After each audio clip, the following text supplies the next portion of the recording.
കെനിയയിലുണ്ടായ വാഹനാപകടത്തിൽ മരിച്ച 5 മലയാളികളുടെ മൃതദേഹം അല്പസമയത്തിനകം കൊച്ചിയിലെത്തിക്കും. നെടുമ്പാശ്ശേരി വിമാനത്താവളത്തിലാണ് മൃതദേഹം എത്തിക്കുന്നത്. നോർക്ക റൂട്ട്സിന്റെ ആംബുലൻസുകളിൽ മൃതദേഹം വീടുകളിൽ എത്തിക്കുമെന്ന് Norka Roots general manager Rashmi T 24 പറഞ്ഞു. ആരെങ്കിലും ബന്ധുക്കൾ ഇനിയും വരാനുണ്ടോ ഇല്ലയോ എന്നുള്ളതൊന്നും നമ്മൾ അറിഞ്ഞിട്ടില്ല. ആസ് ഓഫ് നൗ പറഞ്ഞതിനനുസരിച്ച് 2 ആംബുലൻസ് നോർക്ക റൂട്ട്സിൽ നിന്ന് തന്നെ അറേഞ്ച് ചെയ്തിട്ടുണ്ട്. ബാക്കി അതാത് ബന്ധുക്കൾ തന്നെയാണ് റിസീവ് ചെയ്തുകൊണ്ടിരിക്കുന്നത്. ഈ 7 ഇഞ്ചേർഡ് ആയിട്ടുള്ള പാസഞ്ചേഴ്സിന് ഇനീഷ്യൽ ആരോഗ്യ പ്രശ്നങ്ങൾ ഉണ്ടോ എന്നുള്ളത് അറിയാനായിട്ടുള്ള ഒരു ഇനിഷ്യൽ ചെക്കപ്പ് കാണുന്നതായിരിക്കും.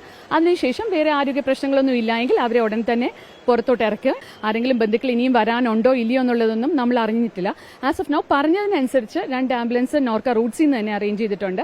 ബാക്കി അതാത് ബന്ധുക്കൾ തന്നെയാണ് റിസീവ് ചെയ്തുകൊണ്ടിരിക്കുന്നത്. ഈ 7 ഇഞ്ചേർഡ് ആയിട്ടുള്ള പാസഞ്ചേഴ്സിന് ഇനീഷ്യൽ ആരോഗ്യ പ്രശ്നങ്ങൾ ഉണ്ടോ എന്നുള്ളത് അറിയാനായിട്ടുള്ള ഒരു ഇനിഷ്യൽ ചെക്കപ്പ് കാണുന്നതായിരിക്കും. അതിനുശേഷം വേറെ ആരോഗ്യ പ്രശ്നങ്ങളൊന്നും ഇല്ലായെങ്കിൽ അവരെ ഉടൻ തന്നെ പുറത്തോട്ട് ഇറക്കുക. ആരെങ്കിലും ബന്ധുക്കൾ ഇനിയും വരാനുണ്ടോ ഇല്ലയോ എന്നുള്ളതൊന്നും നമ്മൾ അറിഞ്ഞിട്ടില്ല. ആസ് ഓഫ് നൗ പറഞ്ഞതിനനുസരിച്ച് 2 ആംബുലൻസ് നോർക്ക റൂട്ട്സിൽ നിന്ന് തന്നെ അറേഞ്ച് ചെയ്തിട്ടുണ്ട്. ബാക്കി അതാത് ബന്ധുക്കൾ തന്നെയാണ് റിസീവ് ചെയ്തുകൊണ്ടിരിക്കുന്നത്. ഈ 7 ഇഞ്ചേർഡ് ആയിട്ടുള്ള പാസഞ്ചേഴ്സിന് ഇനീഷ്യൽ ആരോഗ്യ പ്രശ്നങ്ങൾ ഉണ്ടോ എന്നുള്ളത് അറിയാനായിട്ടുള്ള ഒരു ഇനിഷ്യൽ ചെക്കപ്പ് കാണുന്നതായിരിക്കും. അതിനുശേഷം വേറെ ആരോഗ്യ പ്രശ്നങ്ങളൊന്നും ഇല്ലായെങ്കിൽ അവരെ ഉടൻ തന്നെ പുറത്തോട്ട് ഇറക്കുക.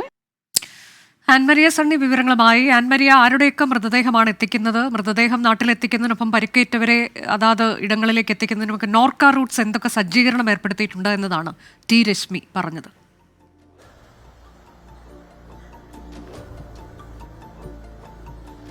അനുജ, അല്പസമയങ്ങൾക്കുള്ളിൽ ഇവിടെ മരിച്ചവരുടെ മലയാളികളായിട്ടുള്ള 5 പേരുടെയും മൃതദേഹം നെടുമ്പാശ്ശേരി എയർപോർട്ടിലേക്ക് എത്തിക്കും. മന്ത്രി പി രാജീവ് നോർക്ക റൂട്ട്സിന്റെ നേതൃത്വത്തിൽ മൃതദേഹങ്ങൾ ഏറ്റുവാങ്ങി പിന്നീട് അത് ബന്ധുക്കൾക്ക് കൈമാറും എന്നാണ് അറിയിച്ചിരിക്കുന്നത്. ആ രീതിയിൽ മന്ത്രി പി രാജീവ് ഉൾപ്പെടെയുള്ളവർ നെടുമ്പാശ്ശേരി വിമാനത്താവളത്തിലേക്ക് നിലവിലെത്തിയിട്ടുണ്ട്. അവർ ബന്ധുക്കളെ കാണുകയും ബന്ധുക്കളോട് സംസാരിക്കുകയും ഒക്കെ ചെയ്യുകയാണ് മന്ത്രി പി രാജീവ്. അല്പസമയങ്ങൾക്കുള്ളിൽ തന്നെ ഈ മൃതദേഹങ്ങൾ നെടുമ്പാശ്ശേരി വിമാനത്താവളത്തിലേക്ക് എത്തിക്കും. മരിച്ച പാലക്കാട് സ്വദേശികളുടെയും മൂവാറ്റുപുഴ സ്വദേശികളുടെയും മാവേലിക്കര സ്വദേശിയുടെയും മൃതദേഹമാണ് നെടുമ്പാശ്ശേരി വിമാനത്താവളത്തിലേക്ക് എത്തിക്കുന്നത്. അതോടൊപ്പം തന്നെ പരിക്കേറ്റ 7 പേരുടെയും ഇവരുടെ ഒപ്പമുണ്ടായിരുന്ന ഇവരുടെ ബന്ധുക്കളായിട്ടുള്ളവരും ഒക്കെ ആയിട്ടുള്ള 7 പേരെയും കൊച്ചി എയർപോർട്ടിലേക്ക് എത്തിക്കും. അതിനുശേഷം ചിലരെല്ലാം നോർക്ക റൂട്ട്സിന്റെ തന്നെ നേതൃത്വത്തിൽ ആശുപത്രിയിൽ ചികിത്സയിൽ കഴിയും. മറ്റു ചിലർ അവരവരുടെ ഇഷ്ടപ്രകാരം സ്വന്തം നാടുകളിലേക്ക് പോയി അവിടെയായിരിക്കും ചികിത്സയിൽ വരുന്നത്. ഇവിടെ ഈ മാവേലിക്കര സ്വദേശിയായിട്ടുള്ള ഗീത ഷോജിയുടെ മൃതദേഹം അത് ചൊവ്വാഴ്ചയായിരിക്കും മൃതദേഹം സംസ്കരിക്കുന്നത്. അതുവരെ ഈ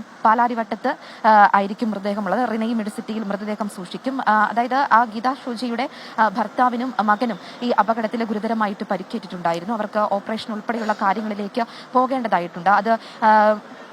അതിന് മെഡിക്കൽ ട്രസ്റ്റ് ആശുപത്രിയിലാണ് അവൻ അതിനു വേണ്ടിയിട്ടുള്ള സജ്ജീകരണങ്ങളൊക്കെ ഒരുക്കിയിരിക്കുന്നത്. അതുകൊണ്ട് അതിനുശേഷമായിരിക്കും സംസ്കാരം എന്നാണ് ബന്ധുക്കൾ നിലവിൽ നമ്മളെ അറിയിച്ചിരിക്കുന്നത്. റിനൈ മെഡിസിറ്റിയിലേക്ക് ഗീതാ ഷോജിയുടെ മൃതദേഹം റിനൈ മെഡിസിറ്റി മോർച്ചറിയിൽ സൂക്ഷിക്കും. ബാക്കിയുള്ള പാലക്കാട് സ്വദേശികളുടെയും മൂവാറ്റുപുഴ സ്വദേശികളുടെയും മൃതദേഹം അവർ ഇന്ന് തന്നെ ബന്ധുക്കൾ ഏറ്റുവാങ്ങുകയും സംസ്കാരം നടക്കുമെന്നുമാണ് അറിയിച്ചിരിക്കുന്നത്.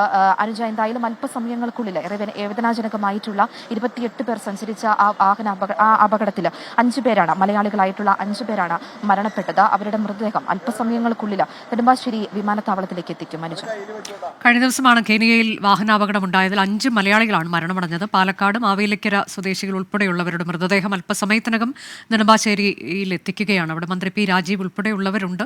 മൃതദേഹം അതത് നാടുകളിലേക്ക് കൊണ്ടുപോകും. ഒരാളുടെ മൃതദേഹം മാത്രം മോർച്ചറിയിൽ സൂക്ഷിക്കാൻ പോകുന്നു. ഒപ്പം പരുക്കേറ്റവരെ വീടുകളിൽ എത്തിക്കും എന്നുള്ളതാണ്. അതിനെല്ലാമുള്ള സജ്ജീകരണങ്ങൾ നോർക്ക റൂട്ട്സ് ഏർപ്പെടുത്തുകയും ചെയ്തിട്ടുണ്ട്.